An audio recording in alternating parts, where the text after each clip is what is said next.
Madam President, Madame la Présidente, Secretary General, Monsieur le Secrétaire Général, Excellencies, Excellences, ladies and gentlemen, Mesdames et Messieurs, we meet here today nous sommes réunis ici aujourd'hui and this whole week et toute in la semaine these durant hallowed precincts en cette vénérable to enceinte remember the overwhelming pour gravity nous of the rappeler circumstances la gravité that gave birth des to the circonstances United Nations, qui the ruins of ont war, donné naissance aux Nations a Unies, world poised les to ruines de la descend guerre, into further mayhem un monde sur le point if de courageous s'enfoncer dans choices une were spirale not made. si des choix courageux n'avaient pas été Leaders of faits. great vision and Les courage dirigeants animés d'un stepped grand up. idéal et pleins de courage ont su être à la hauteur.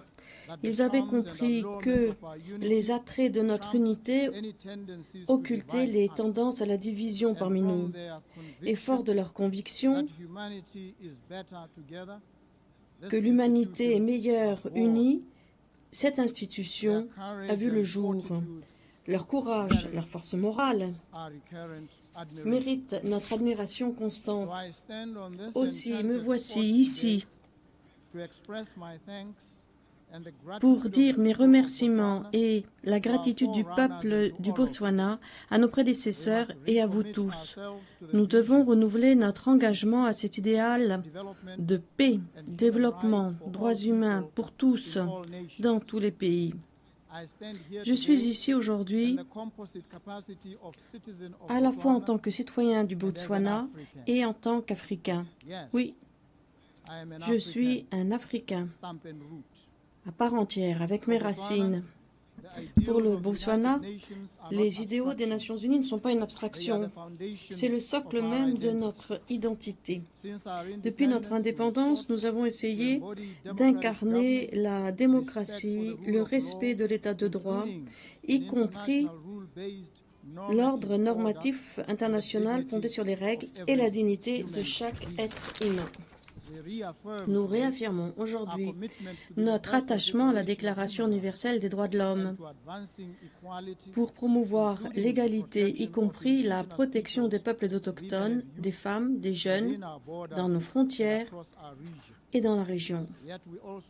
Nous reconnaissons également que la quête de la justice est un cheminement difficile. Mon gouvernement s'est engagé à réformer et à renforcer ses institutions, à renforcer la transparence et à déraciner la corruption.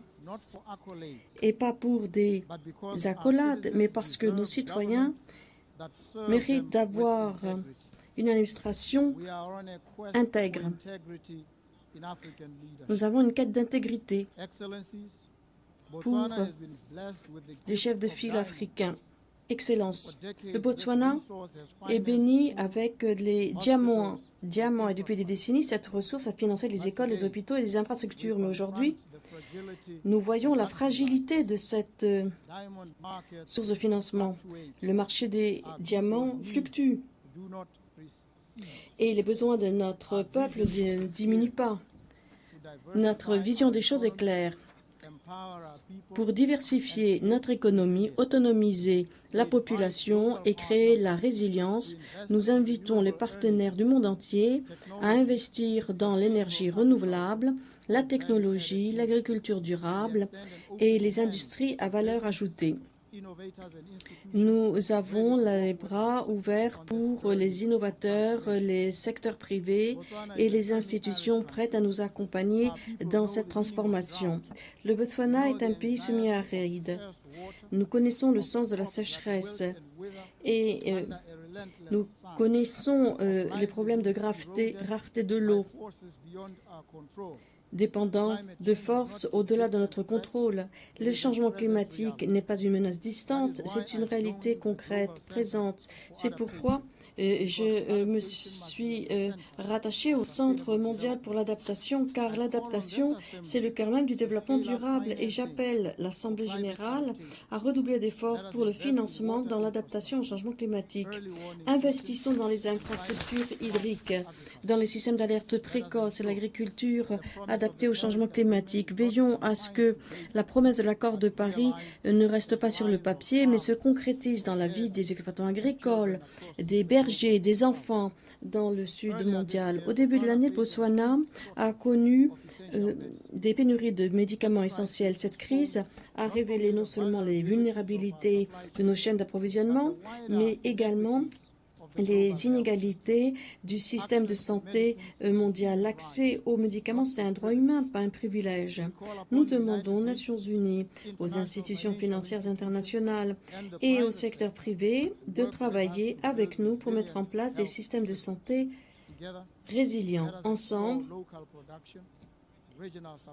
recherchons les productions locales, les centres d'acheminement régionaux, des mécanismes plus justes pour qu'il n'y ait pas de pays qui soient seuls face à des urgences sanitaires. En tant qu'Africain, je suis ici debout devant vous, en tant qu'une des voix de l'Afrique, continent trop souvent traité avec une aimable indifférence. La voix de l'Afrique n'est pas entendue. Les Nations Unies ne peuvent pas être véritablement internationales, ne peuvent pas vraiment travailler à l'unisson et ne seront pas meilleurs tant que notre continent, qui accueille un cinquième de la population du monde, n'a pas droit au chapitre sur un pied d'égalité au sein de cette organisation. Les amis, les partenaires, parmi les 5 permanents, il est temps d'honorer vos promesses. Accepter un siège permanent pour l'Afrique au Conseil de sécurité, qui depuis 80 ans est le seul continent qui n'en est pas. Et j'apprécie la décision qui a été prise par la Grande-Bretagne, l'Australie, le Canada et la France notamment, de donner plus d'attention à la crise palestinienne.